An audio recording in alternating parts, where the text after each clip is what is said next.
마가복음 10장 46절에서 52절입니다.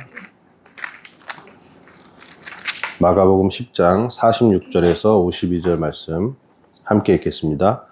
그들이 여리고에 이르렀더니 예수께서 제자들과 허다한 무리와 함께 여리고에서 나가실 때에 디메오의 아들인 맹인 거지 바디메오가 길가에 앉았다가 나사렛 예수시란 말을 듣고 소리질러 이르되 다윗의 자손 예수여 나를 불쌍히 여기소서 하거늘 많은 사람이 꾸짖어 잠잠하라 하되 그가 더욱 크게 소리질러 이르되 다윗의 자손이여 나를 불쌍히 여기소서 하는지라.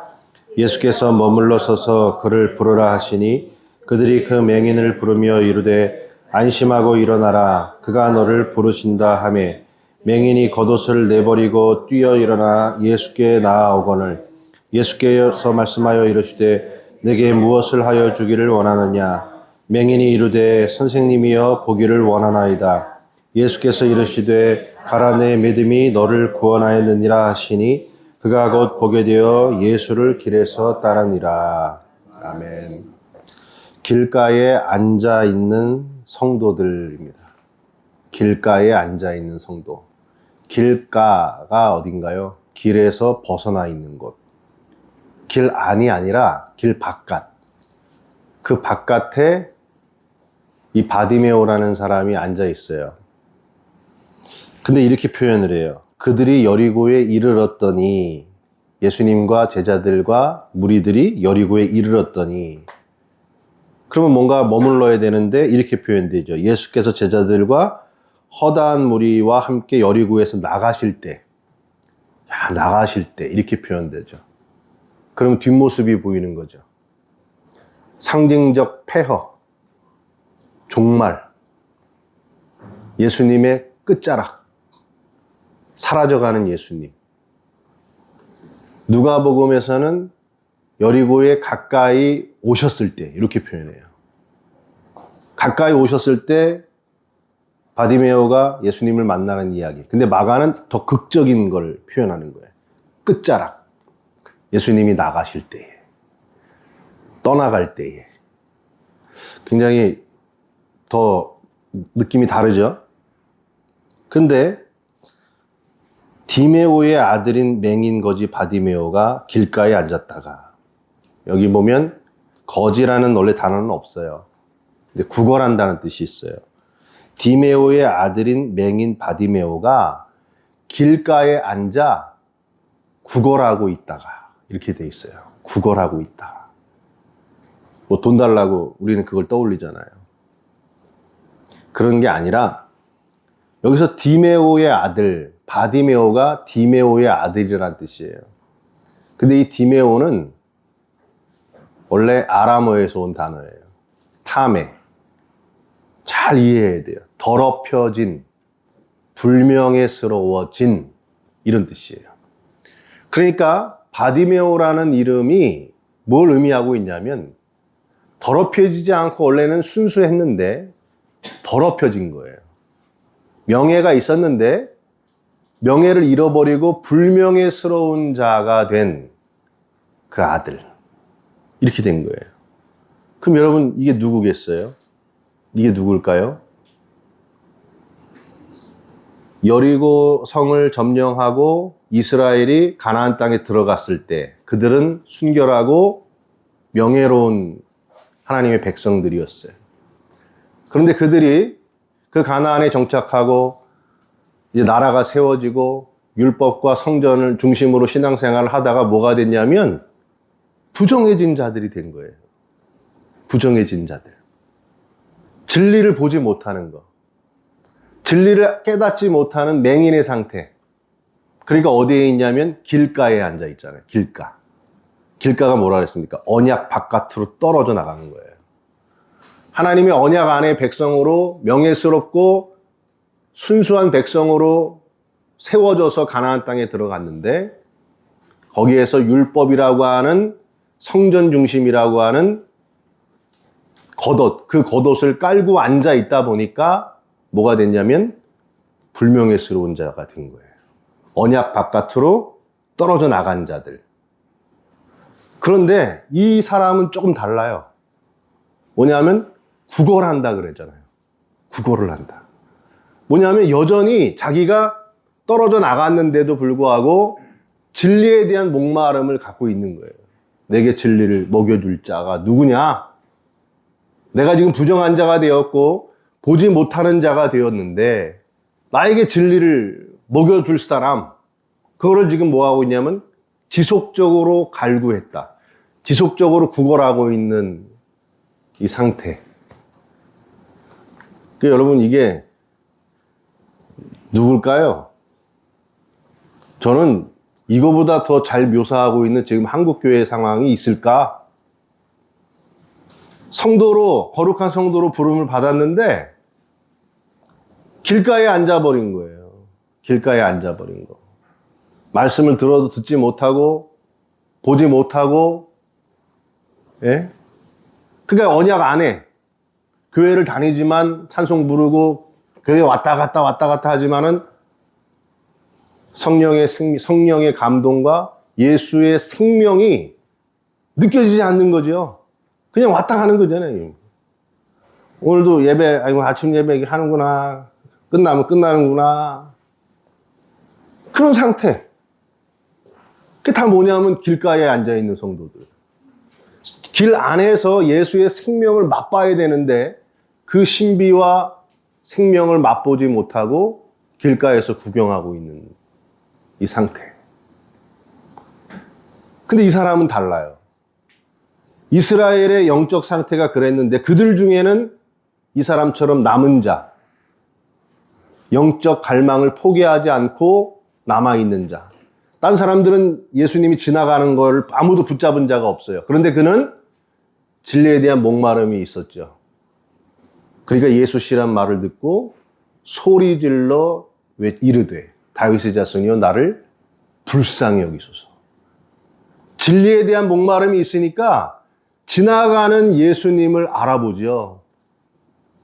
배고픈 자가 알아보죠. 목마른 사람이 숭늉 찾는 거죠. 그는 알아보는 거예요. 그리고 어떻게 합니까? 나를 불쌍히, 여기 참 감동이잖아요. 나를 불쌍히 여기소서. 그럼 누가 먼저 자기를 불쌍히 여겼을까요? 자기가 자기를 불쌍히 여기고 있는 거예요. 내가 하나님의 언약 백성으로 부름을 받았었는데 그 안에서 그 겉옷을 깔고 율법과 성전 중심으로 열심히 살았는데 그 안에 예수의 생명이 없었습니다.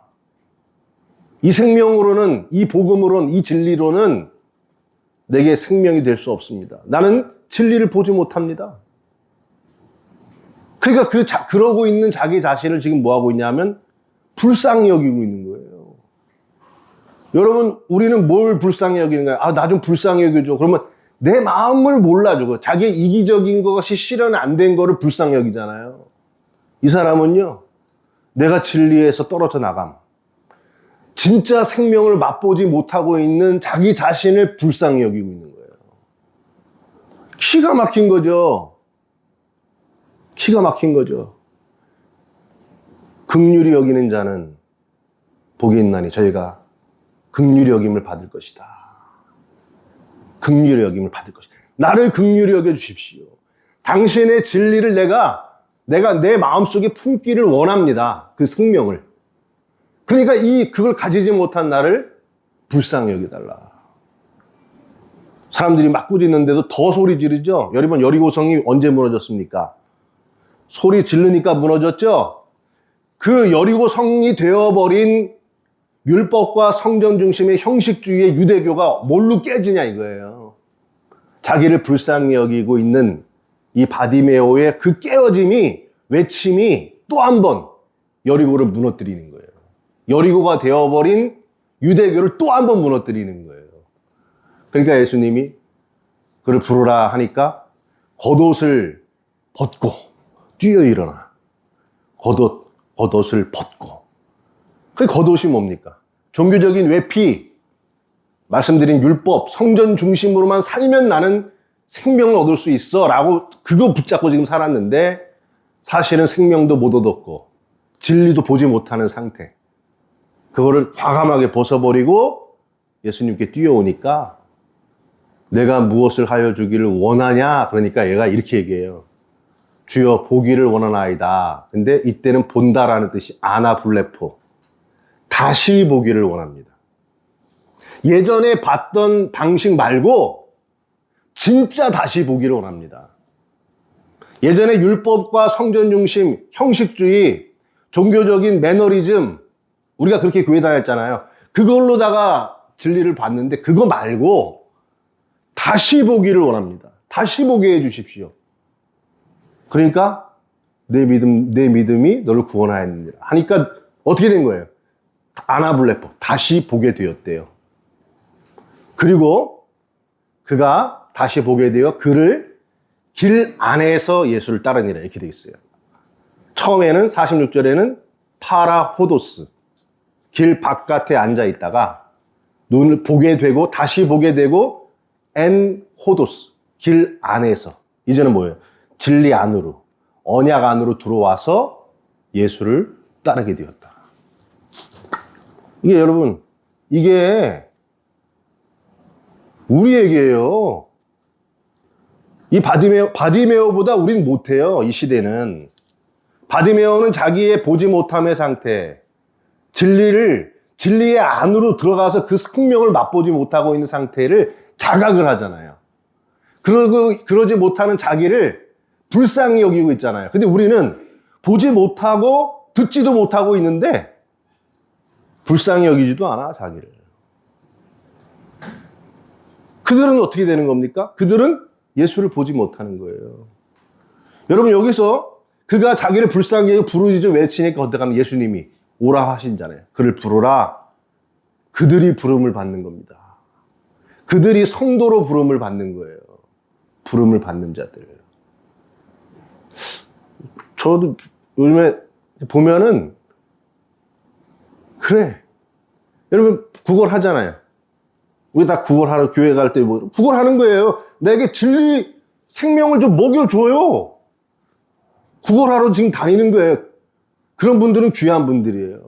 근데 내 입에 생명의 진리를 넣어주는 사람이 없어. 그것도 불행이고. 그 생명의 진리는 아예 없으니까 그냥 길가에 앉아가지고 교회나 왔다 갔다 그냥 문지방이나 밟고 다니고 있는 그것도 참 안타까운 상황이고. 그래서 뭐가 살아야 됩니까? 우리의 영적 회복을 위해서. 먼저 내가 눈먼 자요. 내가 진리의 진짜 생명을 맛보지 못하는 자라고 하는 영적 갈망의 상태가 살아나야 됩니다. 그 갈망이 있어야 지나가는 예수님을 붙잡을 수 있어요. 그게 회개예요.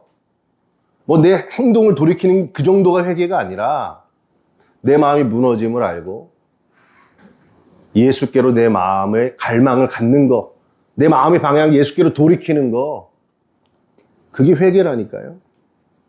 맨날 똑같은 얘기 하잖아요. 근데 아무 일이 없어. 일어나지가 않아. 왜 그럴까? 바디메오 같은 사람들이 없는 거예요. 바디메오 같은 사람들이. 여러분 진짜 한번 생각을 해보시오. 제가 이거를 10장 46절 52절을 수십 번 했어요. 수십 번 설교했는데 옛날에는 이거 재밌게 할 수 있는 설교예요. 되게 아주 감각적으로 할 수 있어요. 그러면 좋아해. 그런데 그 말씀의 원뜻을 이렇게 드러내가지고 얘기하면 침울해져, 사람들이. 침울해져. 이게 이 세대다. 이거 갖고 거지임에도, 맹인임에도 불구하고 자기의 어떤 한계를 뚫고 일어나가지고 막 얼마나 성공적이냐 막 이러면 사람들 와 좋아한다니까요. 저도 그렇게 해봤고. 지금 이게 나라는 거. 그리고 이 바디메오가 되지 않으면 그리스도 앞에 갈 수 없다는 거. 이 원음을 얘기를 하면 이게 침울하다니까. 그렇게 이 세상이 사람들이 영적으로 무디다는 겁니다, 여러분. 무뎌 있다는 거예요. 그 무딤에 대해서 아파하고 나를 불쌍히 여기는 마음부터 여러분 갖게 해달라고 기도하십시오.